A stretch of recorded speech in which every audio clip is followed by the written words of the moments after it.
Welcome back. We want to take you to West Virginia, where Jacob sat down with coal miners who are now worried about their health after DOJ cut the program that protects them from the black lung. Mind you, those cuts came just 1 week before President Trump signed executive orders to boost coal production, bring back big coal. The agency is called NIOSH, the National Institute for Occupational Safety and Health. You might not know it before, but you will now. They were federally mandated to provide miners with health screenings at a time when the rates of black lung disease are at all-time highs in this country. I want to introduce you all tonight to Scott Laney, an epidemiologist who worked in Morgantown with these miners for over 16 years. His team not only conducted research to find ways to make mining safer, but they also drove a mobile exam unit to the work sites in Appalachia to test the miners for disease. Is that the van over there? It is. That's our mobile examination unit. What's it like to see all locked up like that?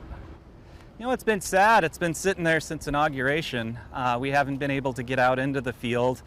Scott's team made health screening as convenient as possible, especially for miners in incredibly rural areas and who have limited access to healthcare facilities. So we go out there, we provide x-rays, pulmonary function tests, blood pressure screenings, occupational histories to try to get a sense of what the health of the mining workforce is.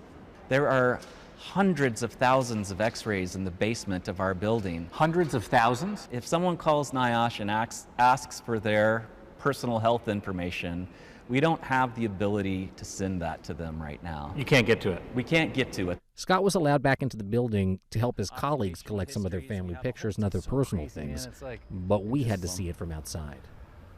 What are the emotions that you feel standing here? How are you feeling right now?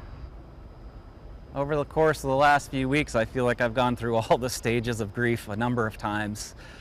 You know, sadness, anger, loss. It's really difficult to put into the words how this is going to affect the nation's coal miners. These 4 current and retired Appalachia-based coal miners all have relied on the Mobile Health Surveillance Unit and the program at large. And Anita Wolf, who ran the program at NIOSH for about 20 years, knows just how instrumental it is.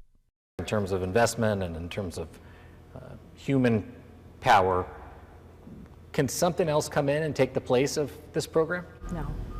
I don't see any other program, any other agency that will do and go to the lengths NIOSH is going to protect the miners, both for safety and for health. As someone who's still working underground, are you worried about what that means for your health? Absolutely. Because, you know, we're fighting the fight every day, but the thing is we have to be in that environment, and without having the protection or the sampling and some of the stuff that NIOSH does, we're not going to be nearly as protected as once we are now.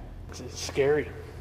It's scary to think. I mean, who's monitoring these dust samples? Who's checking for silica? They just started closing things up and not even looking what they're doing. And this needs to be reinstated as quick as possible. Otherwise, the mines might survive, but not the miners. That's correct. We're going to step back decades. It's going to be quite the regression. A regression in laws, resources, and the health of the miners themselves. Is black lung today worse than ever? It's certainly worse than it's been in the last 30 or 40 years. And now in central Appalachia and among long-tenured coal miners, 1 in 5 miners who are working today, right now, have black lung. 1 in 5 miners, 20% has black lung. That's correct. And are they all going to die? Our data indicate that these people will die sooner than they should, sooner than the rest of us who work jobs like this. And what you're trying to do is reverse that trend.